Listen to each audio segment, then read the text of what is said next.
ان کی لسٹ بنائیں اور وہ دعاز آپ افطاری پہ کریں، ایک پلان کے ساتھ کریں۔ رمضان میں بے شک دعائیں قبول ہوتی ہیں، روزے دار کی دعائیں جو ہیں وہ قبول ہوتی ہیں۔ تو Ramadan is a month of joy, happiness, joy. اس میں خوش ہی رہنا چاہیے اور خوش رہنے کی پریکٹس ہی کرنی چاہیے، اور یہ یاد رکھیں کہ ایک خوشی کا ذریعہ ہے روزہ کھولنا، دوسرا خوشی کا ذریعہ یہ سوچنا ہے کہ اللہ سبحانہ و تعالیٰ قیامت والے دن جب مجھ سے ملیں گے تو اس کی خوشی مومن کو ابھی سے فیل کرنی چاہیے۔ اور بہت بڑی بات ایک جو روزہ مجھے سکھاتا ہے، میں سوچ رہا تھا ایک دن تو میں نے کہا کہ واقعی یہ بہت بڑی بات ہے اگر ہم اس پہ غور کریں، اور وہ بڑی بات یہ ہے کہ اگر ہم اللہ کی رضا کے لیے حلال چھوڑ سکتے ہیں کچھ دیر کے لیے، تو ہم آنے والے 11 منتھس میں حرام بھی چھوڑ سکتے ہیں۔ کیونکہ دیکھیں نا، یہ چیزیں حلال ہیں، کھانا پینا، بیوی کے ساتھ تعلق، یہ سارے معاملات حلال ہیں، لیکن جسٹ ٹو پلیز اللہ ہم ان کو بین کر لیتے ہیں اپنے لیے کچھ دیر کے لیے، صبح سے شام کے لیے، اور وہ اللہ ہمارے لیے آسانی پیدا کرتا ہے اور ہم کر سکتے ہیں۔ روزہ ہمیں کانفیڈنس دے رہا ہے کہ تم کر سکتے ہو کیونکہ تم نے کیا رمضان میں، تو آگے جا کر کرنے میں کیا مسئلہ ہے؟ دیکھیں حرام پہ تو اتنا اللہ تعالیٰ ایسی حدیث موجود ہے کہ اللہ کا غضب آتا ہے، اللہ کی ناراضگی مول لینے والے اعمال، ان کی پوری لسٹ بیان ہے۔ تو کیسے ایک بندہ جو ہے وہ یہ جرت کر لیتا ہے کہ حلال تو چھوڑ دیا اللہ کے لیے لیکن حرام نہیں چھوڑا رمضان کے بعد؟ وجہ یہی ہے کہ رمضان میں صحیح مائنڈ سیٹ کے ساتھ ہم انٹر ہی نہیں ہوتے، ہم اس کو منتھ آف چینج لیتے ہی نہیں۔ ہم یہ سمجھتے ہیں کہ بس میریکولسلی ہم روزے رکھیں گے اور بس معجزاتی طور پہ ہم چینج ہو جائیں گے۔ ایسا نہیں ہوتا، الا یہ کہ اللہ کی طرف سے کوئی بہت خاص رحمت ہو۔ بہت سے لوگ ظاہر ہے وہ ایک بات سے بھی چینج ہو جاتے ہیں، لیکن چینج ہونے کے لیے پریکٹس چاہیے، چینج ہونے کے لیے رائٹ مائنڈ سیٹ چاہیے۔ وہی بات ہے انما الاعمال بالنیات، جب ایک بندہ ایک خاص نیت اور مائنڈ سیٹ کے ساتھ ایک جگہ انٹر ہو رہا ہے، پھر ہی وہ چیز اسے فائدہ دے گی، پھر ہی وہ اس کا صحیح سے فائدہ اٹھا سکے گا۔ یہ سارے جو تقوی کے میں نے آپ کو اوصاف بتائے، کم کھانا، کم سونا، کم گفتگو کرنا، سچ بولنا، زبان کی حفاظت کرنا، اللہ کی عبادت کرنا، اللہ کے قریب ہونا، ان سب کا تعلق روزے کو جاگ کر گزارنے سے، صحیح سے گزارنے سے۔ تو اگر ہم سو ہی ظاہر ہے سحری کے بعد رہے ہیں، کچھ لوگوں کی روٹین ایسی بھی ہوتی ہے، تو موسٹ آف دا ڈے ہمارا پھر ظاہر ہے سو کر گزرے گا، اور نہ ہمیں اتنی کو بھوک پیاس لگے گی، نہ ہمیں کو محسوس ہوگی بھوک پیاس، تو وہ والا ہم بھی مقصد نہیں اچیو کر رہے۔ ظاہر ہے جب انسان بھوک پیاس میں ہوتا ہے تو اس کے بایولوجیکل فائدے بہت ہیں۔ جب انسان بھوک اور پیاس میں ہوتا ہے تو اس کا ڈائجسٹو سسٹم ریسٹ پہ ہوتا ہے، اور ڈائجسٹو سسٹم سب سے ہیکٹک سسٹم ہے، اس میں کوئی 7-8 آرگنز انوالوڈ ہیں، تو وہ سب سے جو بھاری سسٹم ہے، ہیکٹک سسٹم ہے، وہ ریسٹ پہ ہوتا ہے۔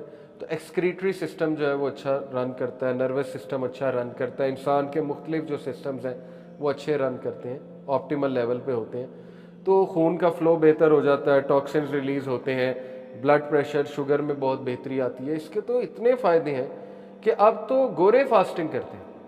انٹرمیٹنٹ فاسٹنگ تو ایتھلیٹس کا ایک آپ کہہ لیں ایک ریگولر چیز ہے۔ جتنے ایتھلیٹس ہیں انٹرمیٹنٹ فاسٹنگ کرتے ہیں، 16 گھنٹے بھوکے رہتے ہیں، 16 کے اس کے مطابق، 16 رول کے مطابق چلتے ہیں، کیونکہ اس کے فائدے اب سائنس اتنا بیان کر چکی ہے۔ اور ایک بک ہے دا فاسٹ ڈائٹ، اس کا کرکس ہی ہے دا فاسٹ ڈائٹ کا کہ آپ صرف 2 دن روزے رکھو، فاسٹنگ کرو ایک ویک میں، باقی آپ نارمل کھاؤ۔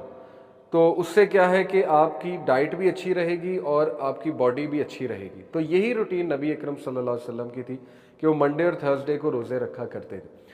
تو ہمیں اس لیے بھی زیادہ خوش ہونا چاہیے کہ رمضان ایک ایسی ایکٹیویٹی ہے جس میں بہت سے دنیاوی فائدے بھی ہیں اور بہت سی قلبی بیماریوں کا بھی علاج ہے روزہ، اور سب سے بڑی بات اللہ کی خوشنودی کا یہ ایک بہت بڑا ایک کہہ لیں کہ ذریعہ ہے، اور اللہ تعالیٰ کے قریب ہونے کا یہ ایک بہت بڑا جو ہے وہ ذریعہ ہے۔ تو بات اصل میں یہ کہ جو بندہ اللہ کے لیے حلال چھوڑنے کے لیے تیار ہے، اس کو اس مائنڈ سیٹ کے ساتھ رمضان سے نکلنا چاہیے کہ اب میں حرام بھی چھوڑوں گا۔ لیکن ہوتا کیا ہے انفارچونیٹلی کہ نیت یہ بنائی ہوتی ہے کہ رمضان جیسے ہی ختم ہوگا اس وقت اسی دن میوزک بھی چل جائے گا، رمضان میں میوزک سے بھی اوے، رمضان میں پارٹی سے بھی دور، رمضان میں ہر خرافات سے دور۔ جیسے ہی وہ چاند رات آئی تو سب کچھ واپس آ گیا۔ وہ پھر مذاق بھی ہونا کہ شیاطین اب چھوٹ گئے تو چلو پارٹی ہو جائے۔ تو اس کا مطلب کہ ساری کی ساری محنت ہم نے جو ہے وہ ضائع کر دی اور اس منتھ سے ہم نے کوئی بھی فائدہ نہیں اچیو کیا، اللہ معاف کرے، بلکہ وہ وبال بھی بن سکتا ہے ہمارے لیے۔ تو اسی لیے ہم رائٹ اپروچ کے ساتھ انشاءاللہ اس میں داخل ہوتے ہیں، اور رائٹ اپروچ ہے سٹارٹنگ وتھ سٹیپ 1، رمضان اور روزے کی نیچر کو انڈرسٹینڈ کرنا۔ روزے کا مقصد ہے انسان کو نیک بنانا۔ اگر ایک بندہ رمضان میں بہت کھا رہا ہے تو یہ نیک لوگوں کی نشانی نہیں ہے، بہت پی رہا ہے، بہت کھا رہا ہے، کیونکہ لوگ اتنا کھا لیتے ہیں کہ اس کے بعد ان سے رکوع اور سجدہ بھی نہیں ہوتا مسجد میں جا کے، تو پھر لوگ اتنا کھاتے ہیں کہ ان کی مغرب کی نماز میں نکل جاتی ہے۔ رمضان میں بس روزے کا یہ مقصد ہے کہ آپ نے اپنی رگوں کو تر کیا، اپنے ظاہر ہے کہ پیاس بجھائی، تھوڑا بہت کھایا، اس کے بعد آپ اللہ کی عبادت کے لیے نکل گئے، اس کے بعد تھوڑا بہت کھایا، انرجی گین کی، آپ تراویح کے لیے چلے گئے۔ تو جو نیک آدمی ہے وہ زیادہ نہیں کھاتا، یہ بہت بنیادی سی بات ہے۔ یہ ہمارے بزرگوں کو بھی آپ دیکھ لیں، ان کی یہی روٹین تھی۔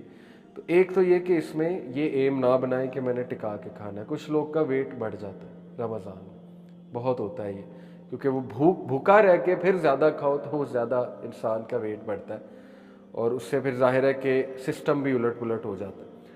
تو ایک تو آپ اس رائٹ مائنڈ سیٹ سے انٹر ہو کہ ہم نے کھانے کو کم کرنا ہے، اس منتھ میں پریکٹس کرنی ہے کم کھانے کی۔ اللہ کے نبی صلی اللہ علیہ وسلم نے کہا کہ کافر 7 آنتڑیوں سے کھاتا ہے، یہ کانٹیکسٹ ہے حدیث کا، یعنی کہ وہ بہت زیادہ کھاتا ہے، گلٹنی کہتے ہیں اسے، گلٹنی کا جو ایک کانسیپٹ ہے کہ اوور ایٹنگ کرنا اور بہت زیادہ کھانا اور فوڈی ہونا۔ تو آج کے دور میں گلٹنی بھی بہت کامن ہے، انسٹا پہ پیجز بنے ہوئے، لوگ کینڈیز کی ویڈیوز دیکھتے ہیں، پتہ نہیں کیا کیا پیزے اور چیزیں کی ویڈیوز دیکھتے ہیں، ان کا دل کرتا ہے کھانے کو۔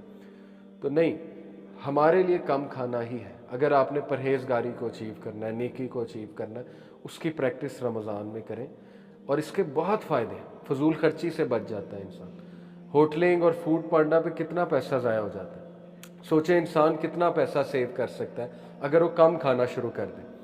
تو وہ گھر ہی بنائے گا ہیلدی ڈائٹ، باہر تو ویسے بھی ہیلدی ڈائٹ نہیں ہوتی۔ پھر دیکھیں یہ جو بفے ہے، یہ بھی آپ نے رمضان میں اس کا بائیکاٹ کرنا ہے، یا چلیں اگر چلے بھی گئے ہیں تو اس کو ڈسکریج ہی کرنا ہے، کیونکہ یہ کنسیپٹ ٹھیک نہیں ہے۔ بفے پہ بہت کھانا ہوتا ہے، اور دوسرا یہ کہ ضائع بھی بہت ہوتا ہے بفے پہ کھانا، تو یہ ہمارا کلچر بالکل نہیں ہے۔ اس طرح بفے والی افطاریاں نہیں ہوتی تھی صحابہ کی، پروفٹ صلی اللہ علیہ وسلم کی، اور یہ ہم نے اپنے گھروں میں بھی مثال قائم کرنی ہے۔ جتنے کم جو ہے وہ ہمارے گھی میں بنے ہوئے پروڈکٹس ہوں گے، آئل میں بنے ہوئے پروڈکٹس، اتنا بہتر ہے۔ ہیلدی ڈائٹ ہو، سنہ ڈائٹ پہ سرچ کریں کیا تھی، رسول اللہ کس سے افطاری کرنا پسند کرتے تھے، اور سمپل ان کی ڈائٹ جو ہے وہ کیا ہوتی تھی۔ تو یہی پرہیزگاری، اسی سے آئے گا تقویٰ، ادروائز تقویٰ جو ہے وہ اچیو کرنا مشکل ہے۔ چاہے آپ جتنی مرضی تراویح پڑھ لیں، لیکن اگر آپ کم کھانا نہیں کھا رہے ہیں تو وہ پھر تقوی کی نشانی نہیں ہے، بلکہ وہ شیطان ایکٹیو ہوتا ہے زیادہ۔ آپ کو پتہ ہے نا، شیطان انسان کی رگوں میں خون کی طرح دوڑتا ہے، تو جو ویسے ہی بہت زیادہ کھاتا ہے تو وہ پھر شیطان کو بھی ایک موقع ملتا ہے زیادہ ایکٹیو ہونے کا۔ تو اس لیے کم ہی کھانا چاہیے، سٹارٹ فرام ہیئر۔ یہ ایم بنائیں آپ کہ میں نے کھانا جو ہے وہ بہت کم کرنا ہے رمضان میں، جتنی میری ضرورت ہے بس اتنی میں نے پوری کرنی ہے۔ یہ نہیں کہ روزہ کھولنے کا مطلب یہ نہیں کہ بس اب میں جو مرضی کھاؤں۔ پھر بہت سی بیڈ ہیبٹس کو چھوڑنے کا ایک بڑا موقع ہے، فاسٹ فوڈ کو چھوڑیں رمضان میں، اور فروٹس کی طرف زیادہ توجہ دیں، اور طیب جو ڈائٹ ہے اس کی طرف جو ہے وہ انسان زیادہ توجہ دے۔ تو یہ پہلا سٹیپ ہے۔ اس کے بعد تقوی والے اعمال میں نے کہا اس کو سرچ کریں، اللہ کے پسندیدہ اعمال ان کی لسٹ بنائیں، دعاؤں کی لسٹ بنائیں، دعائیں یاد کریں، اپنی عبادات ابھی سے بڑھائیں۔ اور تیسرا گریٹیٹیوڈ کا کانسیپٹ ہے، جیسے اللہ تعالیٰ سورہ نحل میں آیت نمبر 53 میں کہتے ہیں، وَمَا بِكُم مِّن نِعْمَةٍ فَمِنَ اللَّهِ and whatever you have of favour it is from Allah. تو اس بات کا اپنے آپ کو بہت ریئلائز کرائیں رمضان کے منتھ میں کہ اللہ نے آپ کو بہت زیادہ فیور سے نوازا ہوا افطاری کرتے ہیں۔ بہت سے لوگ ہیں جن کے پاس یہ بھی کھانے کو نہیں ہے، باقاعدہ فیل کرنے سے ہی یہ فیلنگ آتی ہے کہ وہ لوگ جو ریفیوجیز ہیں، امت کا کنسیپٹ ریوائیو ہوتا ہے نا، اس سے انسان میں ایک ایمپتھی بھی آتی ہے، دوسروں کو دینے کا ایک جذبہ بھی پیدا ہوتا ہے جب انسان خود فیل کرتا ہے اس بھوک اور اس پیاس کو۔ لیکن ظاہر ہے کہ اگر روزہ اے سی کے کمرے میں بیٹھ کے نیٹ فلکس دیکھ کے گزارا جا رہا ہے، یا کوئی گیمنگ ملٹا پلیئر گیمنگ کھیل کے گزارا جا رہا ہے، تو وہ ایمپتھی تو کل ہوئی ہی۔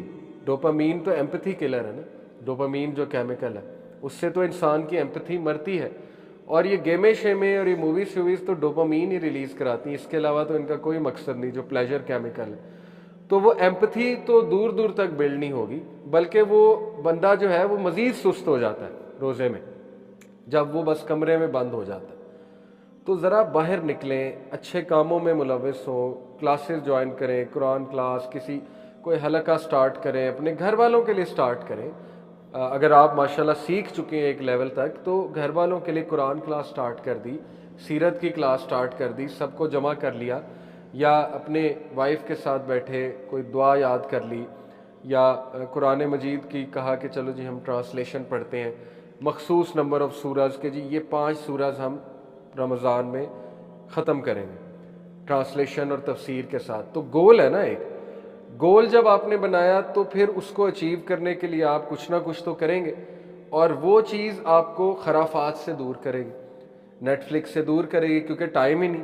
میرے زیادہ گولز امپورٹنٹ جو ہیں وہ یہ والے ہیں، تو وہ چیز پہ آٹومیٹکلی بریک لگ جائے گی جب انسان کے پاس کوئی گول ہوتا ہے۔ تو گولز کے ساتھ انٹر ہونا، لیکن سمارٹ گولز کے ساتھ، SMART۔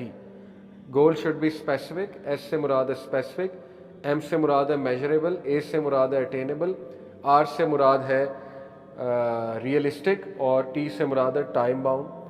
یہ اس طرح کے گولز بنانا بہت ضروری، ریئلسٹک ہو، میجریبل ہو، ٹائم باؤنڈ ہو، کہ میں اتنا کر لوں گا، اتنے عرصے میں کر لوں گا، اور وہ ریئلسٹک بھی اور اٹینیبل بھی ہو، ٹھیک ہے۔ یہ اصل میں اس طرح کے گولز آپ کو بنانے چاہیے۔ تو پھر ایک حدیث میں آتا ہے، ترمذی کی حدیث ہے، there are 3 whose supplication is not rejected۔ 3 طرح کے لوگ ہیں جن کی دعا ریجیکٹ نہیں کی جاتی۔ Number 1، the fasting person when he breaks his fast۔ روزے دار جب کہ وہ اپنا روزہ کھول رہا ہوتا ہے، اسی لیے اس موقع پہ دعاز کو بہت اسپیسیفک کریں اور سوچے کیا دعاز کرنی ہے، ٹھیک ہے۔ اور دعاز جو ہے وہ زیادہ وہ اچھی ہیں جو آخرت ریلیٹڈ ہے، آخرہ ریلیٹڈ ہے، اور دنیا بھی ظاہر ہے۔ ربنا آتنا فی الدنیا سب سے فیوریٹ دعا اللہ کے نبی کی اسی لیے یہ تھی، اس میں دونوں کا تذکرہ ہے۔ لیکن ہدایت کی دعا، تقوی کی دعا، استقامت کی دعا، اپنے گھر والوں کے لیے دعا، ربی جعلنی مقیم الصلاۃ ومن ذریتی، اس طرح کی دعائیں، اخلاص کی دعا، باقی دنیاوی چیزوں کی بھی دعا بالکل ہونی چاہیے، لیکن اسپیسیفائی کر لیں ان دعاؤں کو۔ دوسرا ہے دا جسٹ لیڈر، ایک ایسا لیڈر جو جسٹ ہے، جو جسٹس کے ساتھ چلتا ہے، اور یہ گھر والا قوام بھی ہے، جو اپنے گھر والوں کے ساتھ انصاف کے ساتھ چلتا ہے، اچھا سلوک کرتا ہے، اللہ اس کی دعا قبول کرتا ہے۔ And the supplication of the oppressed person, مظلوم کی دعا، Allah raises it up above the clouds and opens the gate of heaven to it, and the lord says by my might I shall surely aid you even it should be after a while. مظلوم کی بات ہو رہی ہے، اللہ تعالیٰ خاص اس کی دعا جو ہے وہ سنتا ہے۔ پھر ایک حدیث میں آتا ہے، صحیح البخاری صحیح مسلم کی حدیث ہے، رسول اللہ صلی اللہ علیہ وسلم نے فرمایا، Verily there is a gate in paradise called Al-Rayyan, through which only those who fasted will enter on the day of judgment. No one else will enter it along with them. It will be said, where are those who fasted? They will stand and no one will enter it along with them. When they enter it, it will be closed and no one else will go through it. تو اس سے روزے دار ہی inter ہوں گے، لیکن کون روزے دار؟ نمبر 1، جنہوں نے خالص اللہ کے لیے رکھا اور روزے کے تقاضے پورے کیے، جس طرح سے روزہ رکھنے کا حق ہے، اور یہ بھوک اور پیاس سے ہی حق ادا ہوتا ہے، یہ اس فیلنگ سے ہی حق ادا ہوتا ہے، ادروائز تو اس کو روزہ ہم نہیں کہیں گے۔ یا ایک بندہ روزہ رکھ رہا ہے، نماز ہی نہ پڑھے، بیک بائٹنگ بھی جاری ہے، فضول اعمال بھی جاری ہے، تو وہ بھی پھر روزے کے اس میں کاؤنٹ نہیں ہوگا۔